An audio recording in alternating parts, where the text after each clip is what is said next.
Thank you, Brenda. Next order of business is adoption of the agenda. Are there any changes? If not, I would entertain a motion. Second. Motion by Nordstrom, second by Solomon. Any discussion? Seeing none, all in favor? Aye. All opposed, same sign. The agenda is adopted. Now is the time for general public comment, which is a time for members of the public to discuss or express concerns to the committee on any issue not limited to items on the agenda.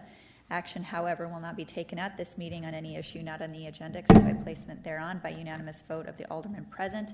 I have no general public comment forms. We'll move on to consent items 1 through 17. Seeing no public comment forms, public comment is open and now closed. Move on to consent items 1 through 17. Would any committee person like to remove one for separate consideration? Alderwoman Drew. Item 14. Item number 14. Are there any others? 16. And 16. Thank you. Entertain a motion to adopt the balance. I'll make a motion. Second. Motion by Solomon, second by Nordstrom to approve items 1 through 17 on the consent calendar with the exception of items 14 and 16. Is there any discussion? Seeing none, all in favor? Aye. All opposed, same sign. We have approved the consent calendar items 1 through 17 with the exception of 14 and 16. Item number 14 is resolution number 2016-068, a resolution declaring surplus the structure located at 1111 North Maple Avenue and authorization of demolition of the structure. Move to approve. I have a motion to approve by Drew, Second. a second by Solomon. Is there any discussion? Alderwoman Drew. Thank you.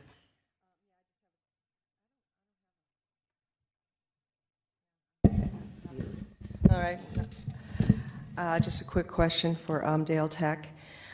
Can you tell me the company or individual that we purchased this property from?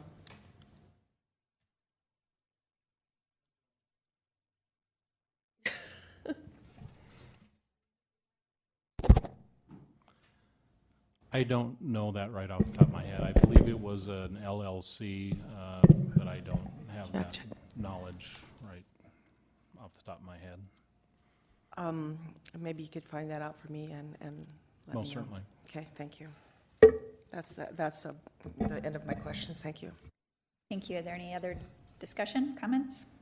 Motion on the floor is to approve. Seeing no further discussion, all in favor? Aye. All opposed, same sign. Motion carries.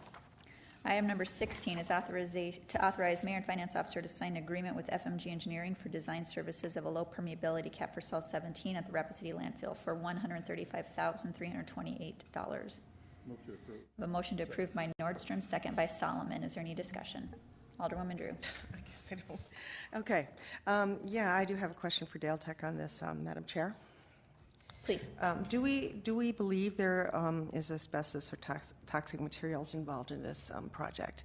I was reading it, and there seemed to be some concern about whether or not there would be, the project would continue if they found any asbestos or toxic materials, that the person that we hire could just simply stop going through with the project at that time until we hire consultants. The item before you is actually design services, so they'll be looking at putting a design together for the cap of the landfill. Okay.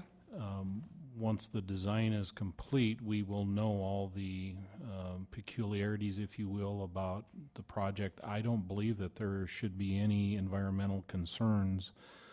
We're a permitted landfill by the state of South Dakota. Have a compliance plan that we have to follow. I don't see that there is any reason for concern in this instance. Okay, that's it. Thank you. Any further discussion? Seeing none, the motion on the floor is to approve. Item number 16. All those in favor? All opposed, same sign. They whispered it, for those of you that can't hear. Change my You changed your mind. mind. Yeah, it's okay. We're going to proceed. All in favor? Aye. All opposed, same sign. Thank you, everybody. Motion 16 carries. We are now on to non-consent items 18 through 20. Public comment is open and once again closed. Move on to item number 18, which is to deny the request from James Tiltram for a variance to waive the requirements to install sidewalk per city ordinance 12.08.060 along Century Road, Rapid City. Alderman Solomon. I make a motion to continue this to the next Public Works meeting.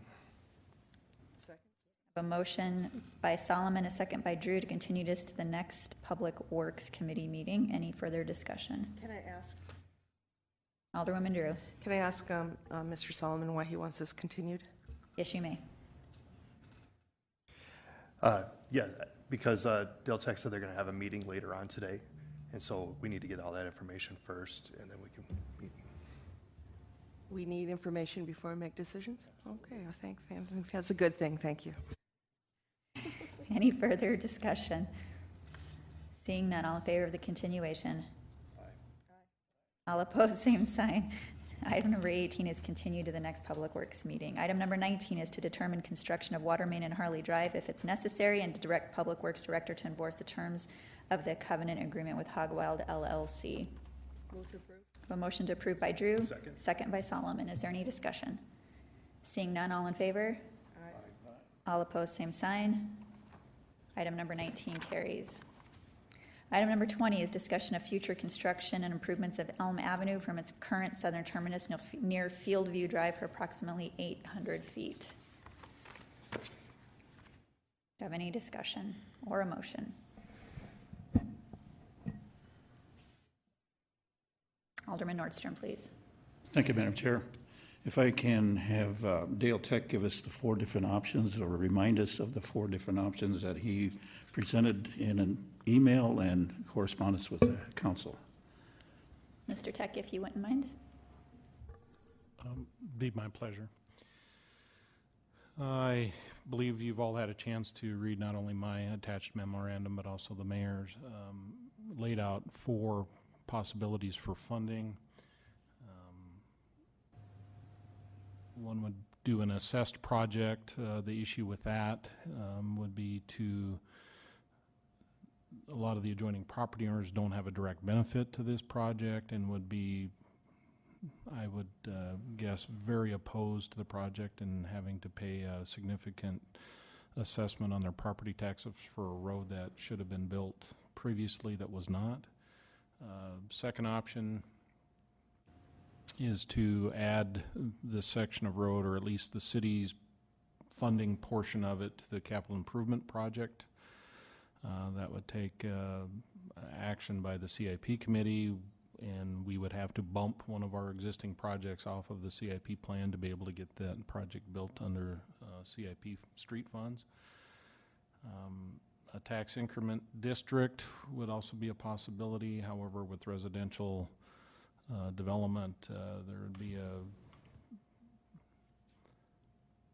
it would be spread out all over all of the residential properties in the district. So once again, over the time that the TIF pays back, there'd be additional fees by other residential properties in the area that would be paying for the development.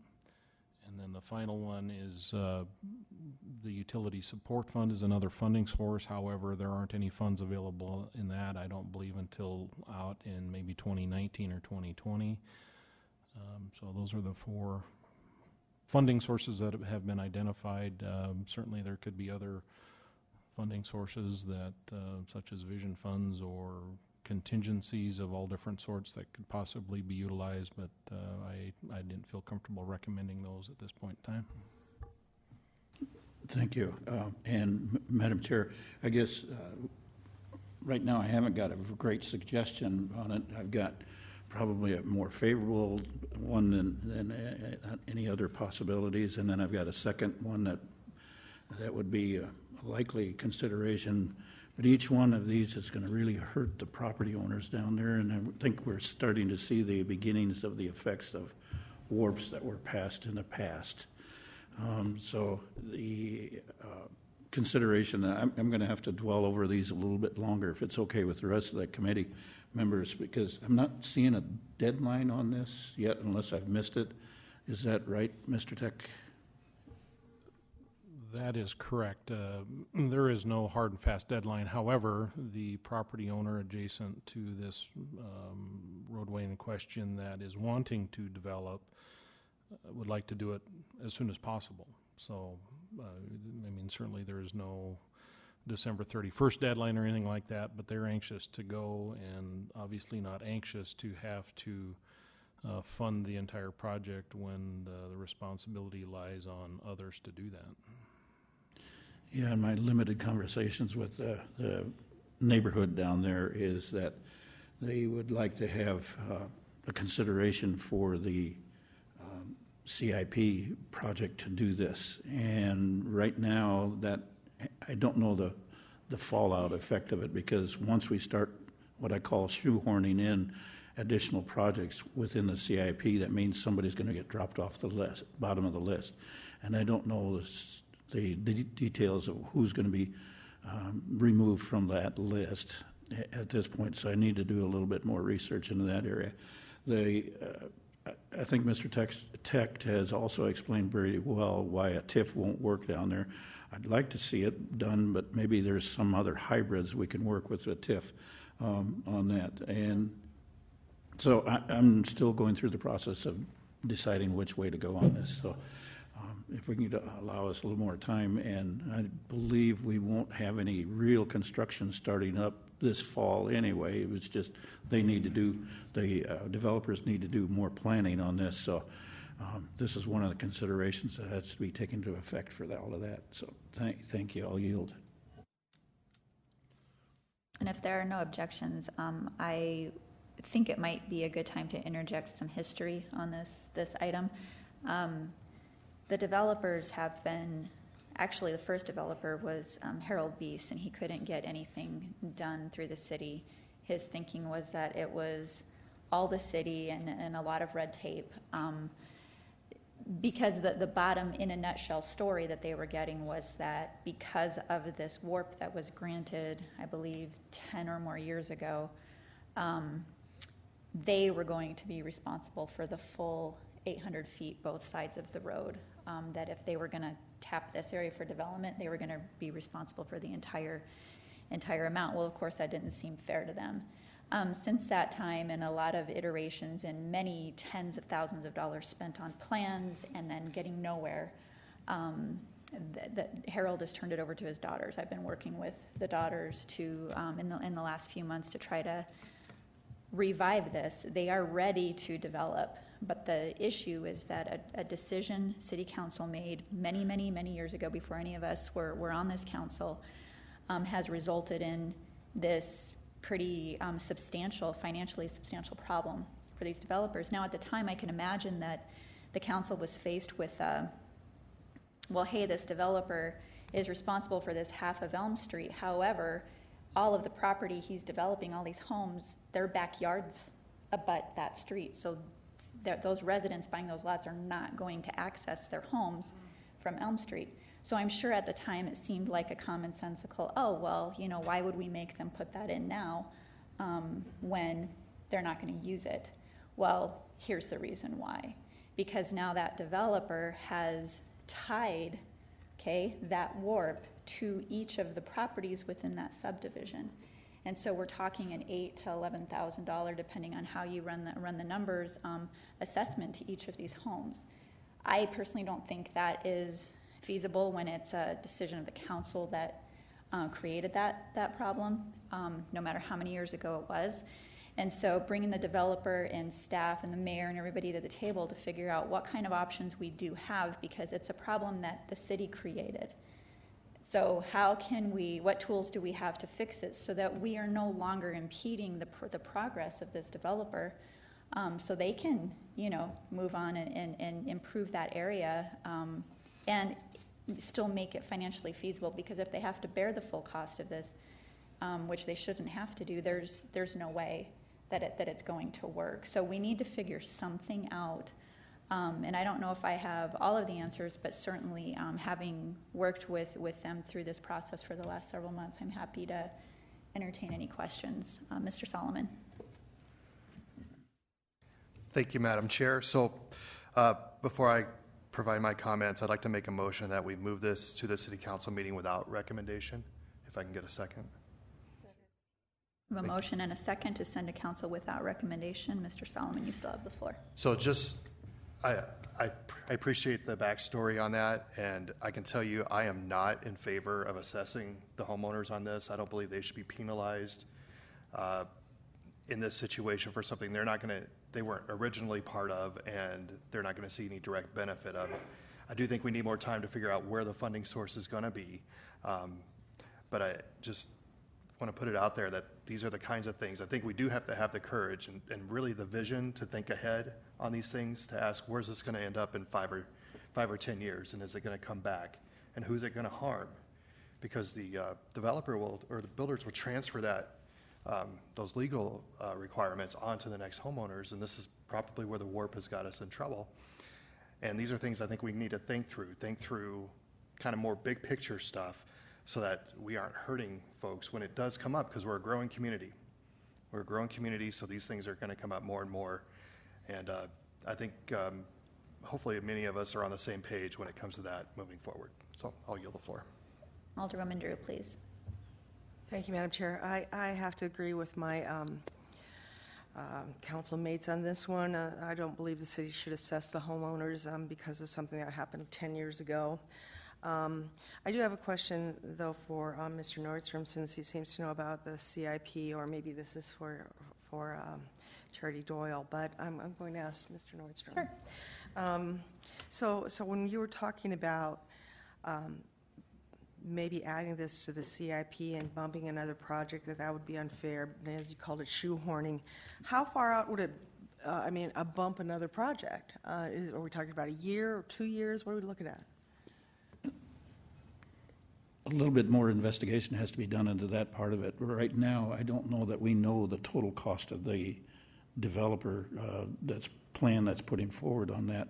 I'll yield to Mr. Tech if he has some more additional details. But basically, that's my term, is shoehorning it in, is meaning that we're going to squeeze it into the list someplace along the line, which in turn means that just because we have X amount of dollars each year to spend on CIP, that means we will not be able to handle the projects that are already on the list. Mm-hmm. They will have to be bumped, and usually what that means is they will have to be removed off of the list. And again, how many are going to be removed, again, depends upon this project, how much it's going to cost, which will affect the future projects that are going to be removed from the list. So it's a mathematical situation that has to be computed by the staff to do that, to figure that out, which one is going to be removed. Where does this fit into the scheme of things? So there's a lot of issues that have to be resolved to even really take a really strong look at how we're going to shoehorn this in. I see. Okay. So I will go to Mr. Tech, if that's okay with Madam Chair. So what is that? Is this something that we've done before? Do we bump projects off the CIP list? And as Mr. Nordstrom said, shoehorn in another project just because it's necessary, because it's been waiting for 10 years to get some attention? I mean, we're kind of in a rough spot here. I don't know if we can bump projects or if it's something that's done. We haven't historically bumped projects.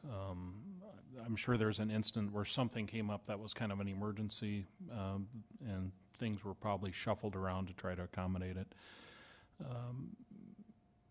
A little insight maybe on the timing of everything. You know, this project is still in the conceptual phase. There hasn't been an engineering design done to know what the actual road's going to look like, you know, the grades, and there needs to be an effort. The earliest that this road could be under construction, in my estimation, would be about a year from now. So I would anticipate if the staff is directed to shoehorn or fit this into the CIP, we'd have to go back and take a look at what we've got on the books, try to get a better estimate of what the project cost is going to be, at least the city's portion of it. We'll have to enter into an agreement with the developer that's wanting to build the street about a cost share, as far as construction of the project and the design services and all that. So it's going to take some time to even get to a point where you can turn a shovel out there and actually build the road. So at the earliest, 2017 funding would be required. I think you could probably wait until 2018 safely. So I guess if the staff is given the direction to take a look at the CIP to see where this would fit in, we would roll up our sleeves and try to do that. It will be an effort because it's all It's not just streets, it's water and sewer that have to go along with it too, and any oversizing that we have to pay for that as well. Well, I was thinking that was our best option, but I think I'm going to have to give that more consideration, so thank you for your answer. And one other thing, and Dale, please correct me if I'm wrong, because I don't have all that paperwork in front of me, but about 500,000 of it, just again, quick and dirty estimates that we've been looking at, is the developer responsibility. About $500,000 is the oversize for the city, and then $500,000 is the assessments we're trying to avoid hitting that neighborhood with, correct? Correct. In ballpark figures, yeah, you are correct. Okay. It'd be about 2/3 the city and 1/3 the developer that wants to move ahead. Right, so we may want to consider piecing those two components that would now befall the city from, and they don't have to be necessarily the same source either. I mean, there might be a way that we can do that to pick up the fix for a council decision long ago, and then where would the obligation for the oversight come from now? If everything else were neat and tidy and there wasn't this black cloud hanging over this area. The past few oversizings that we've done for roadways have come out of the CIP, but that's typically been a multi-year process, working with the developer, getting an agreement in place, getting the funding secured. I mean, it takes years for them to have enough foresight to be able to do that. Okay, thank you. Mr. Nordstrom, please. Thank you, Madam Chair. And as you can tell, it's operating the CIP is going to be very complex, and then the staff is going to have to do a lot of research to figure out where this is going to land. So it's very complicated. I don't know if this is a full disclosure question, but Madam Chair, what would I be interested in? And I'm assuming that the original developer is no longer in the picture, correct? He has transferred the property to his daughter, so his Daughters, daughters yes. are now managing that development. This is a difficult question for me to ask, but I need to ask it in this regard, is that if the warp was not in place, and I'm going to try to be very careful how I ask the question here, but if the warp was not in place, how much cost, and this may not be an answer that you can come up with, is that how much would the cost to the original developer would have been in place if the warp had not gone through? And I don't know can we come up with that answer. Right, it would be the same ratio, it just would have been in dollars 10 years ago, so it would have been a significant savings relative to today's dollars. Mr. Tech, would you like to weigh in? I know, or was that? No. Okay, yeah. It is, and for me, it would be just one of those things that needs to be vetted. And if the rest of the council is not comfortable with that, that's okay. I'm just mostly on the curious side of, full disclosure, what that first developer would have encumbered if we hadn't done the warp. Yeah, without knowing the if that makes exact sense. dollars, it still would have been the same philosophy, the same strategy to that Correct. extension. The city still would have had an oversized requirement. Developer Correct. would split the rest of the cost equally, so they'd each be responsible for half of that road. But you do bring up a really good point.